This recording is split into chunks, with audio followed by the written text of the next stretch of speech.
Pode falar, pode fazer outras perguntas. Me diz uma coisa. Se a Dinamarca não quer o euro como moeda, qual é a moeda da A Dinamarca? moeda era os louros dinamarqueses. Como é uma moeda que está estabelecida na sua Constituição desde o surgimento do país, da Dinamarca, né? Então, eles preferiram não adotar a moeda. Tá? Assim como a Inglaterra. A Inglaterra, o livro esterlina foi criado pelo governo do Arthur, primeiro, o grande famoso rei Arthur. Entendeu? Então, é uma moeda histórica. Então, não se mexe, né? E o que você acha que a economia mexicana quer pegar a economia americana? O México, ele depende muito porque os Estados Unidos, a partir dos anos 90, com o acordo, o NAFTA serviu principalmente as indústrias automobilísticas e de comércio dos Estados Unidos transferirem suas produções para o México. Então isso acabou, de certa forma, ajudando o México, porque industrializou o México e deu maior visibilidade à questão financeira ao México.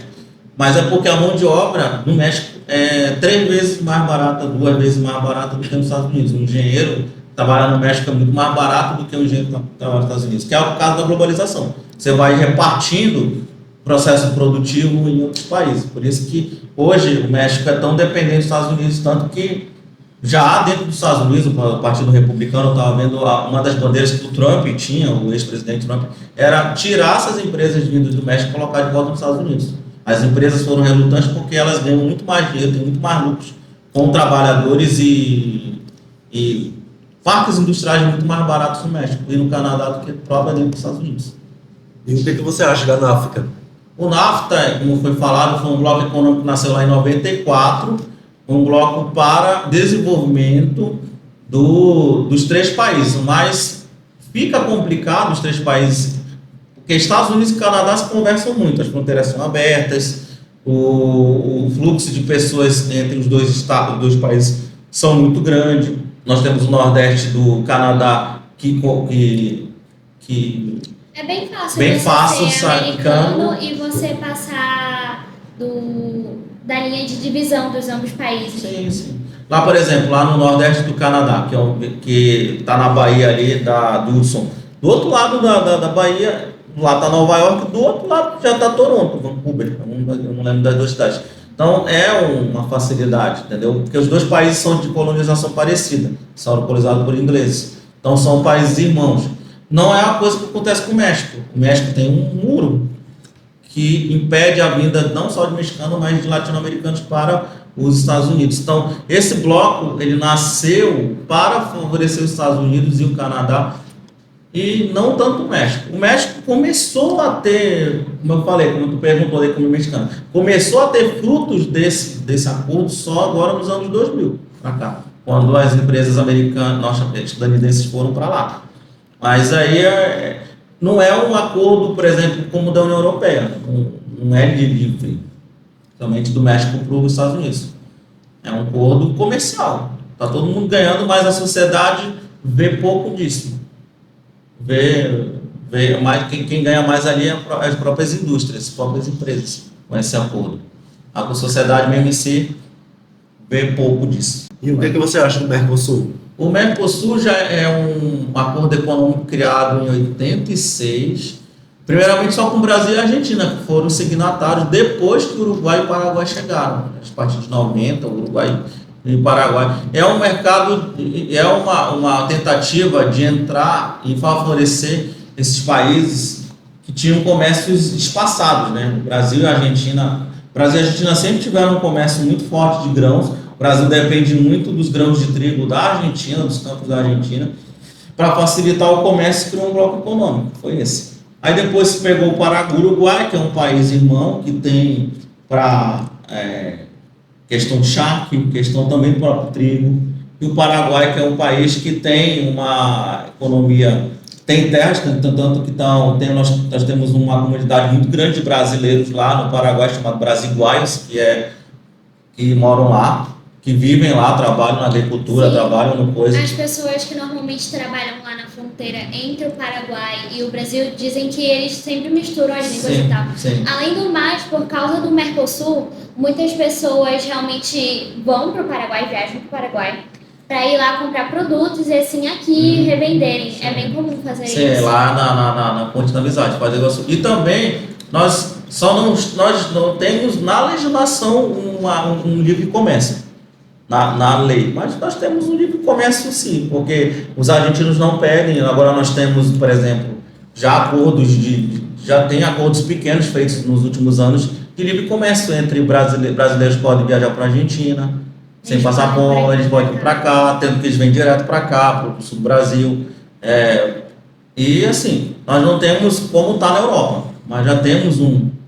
Eu acho benéfico o Mercosul. Eu acho que a gente podia estender mais e fazer um mercado comum do Sul, que já é um pensamento que vem já de tempos atrás. O atual presidente tentou fazer isso, mas foi, de certa forma, impedido pelos Estados Unidos e o México, que não quiseram muito fazer isso. Os presidentes, que eu estou falando, não acharam legal a ideia. Mas fazer um mercado comum do Sul, acho interessante. Mas é uma proposta que está rolando há muito tempo, Eu acho bem né? legal, porque além disso, incentivar muito a questão do comércio, incentiva bem mais o turismo. Sim. Que vários países da América do Sul têm belezas muito naturais. Muitas pessoas vão para a Argentina para provar comidas, outras pessoas gostam de ir para Venezuela porque eles têm ilhas bem legais. Então, assim, se juntassem realmente todos os países do Sul, isso seria bem benéfico. Sim, que ia melhorar a infraestrutura de turismo. Todos os países iam ter acordos comerciais entre eles. É uma tentativa para o futuro, já há um vislumbre disso para o futuro. Do que pode se tornar. Pode se tornar. Tem um vislumbre, né? Vamos ver se vai rolar. Vocês vão ficar podem ver isso no futuro. Talvez eu também veja, né? E qual a função do Brasil no Mercosul? O Brasil no Mercosul é um país muito importante porque ele é o maior país, né? O maior país em tamanho territorial, o país mais rico do Mercosul. Então ele dita as regras do Mercosul. Por exemplo, a presidência atual do Mercosul é do governo do presidente brasileiro agora. Então o Brasil é um país importantíssimo para o Mercosul, tá? Porque ele é o país mais rico. Então ele dita as normas, os pensamentos do Mercosul sempre vão a partir do que o Brasil define, porque o Brasil é um país que tem muito alcance internacional, entendeu? O país, por causa da sua questão de agronegócio, por causa agora nós estamos tendo a visibilidade ambiental com a Amazônia, então nós temos um país. A Argentina também faz, nos últimos anos nós tivemos alguns problemas com o Mercosul, então nós temos um acordo agora, Mercosul e União Europeia. Está um pouco emperrado, está naquelas tratativas políticas, mas já há um pensamento de mercado entre os dois maiores blocos econômicos, que é o Mercosul e a União Europeia. Já há uma tentativa aí, há já alguns anos. E o que você acha da União Europeia? A União Europeia, como eu falei lá quando eu comentei no começo do surgimento dos blocos econômicos, a União Europeia é o bloco econômico de maior sucesso, porque ele conseguiu unir as quatro ideias: a união alfandegária, união monetária, união social e união política.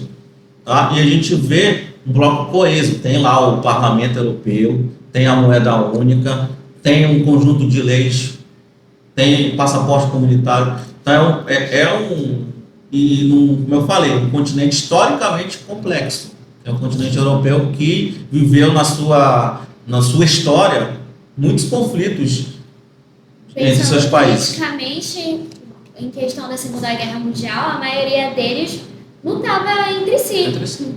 A Segunda Guerra foi dentro do... É bem interessante saber que eles se reuniram para conseguir estabilizar mais a economia deles, sem pensar tanto no passado, já que algumas pessoas realmente levam mais desse lado e não pensando no progresso dos países. Justamente, isso mesmo. E por que o Reino Unido saiu da União Europeia? Nós tivemos um processo de desgaste do Reino Unido desde os anos do início do século agora, mas ela veio se desgastar mesmo a partir de 2010, que foi o chamado de Brexit. A saída deles é porque, segundo os ingleses, tá, os britânicos, eles não estavam ganhando monetariamente e socialmente com essa união. E como eles estavam dentro da União Europeia, muitos imigrantes vieram para a questão migratória também pesou para os ingleses, principalmente em Londres e tal, mas principalmente foi a questão econômica e social. Os britânicos achavam, quando eles botaram na mesa o Brexit, que eles teriam sucesso por ser um país ainda muito importante dentro da Europa, até aquele pensamento ainda do século XIX de país grandioso, e eles também embarcaram uma promessa barra acordo que eles fizeram com o governo dos Estados Unidos. Só que eles não contavam com a pandemia, né? A pandemia atrapalhou esse acordo, porque eles saindo da União Europeia, eles teriam um mercado muito forte com os Estados Unidos, que é o país mais poderoso até então, né? Aí a pandemia veio e diminuiu esses interesses, porque cada um teve problemas sérios na Covid, tanto que Estados Unidos e Reino Unido foram o primeiro e segundo lugar de mortes da Covid. E quais foram as consequências no Reino Unido depois de sair da União Europeia? As consequências foi, primeiramente, a recessão econômica que o Reino Unido teve, está tendo até hoje, a falta de...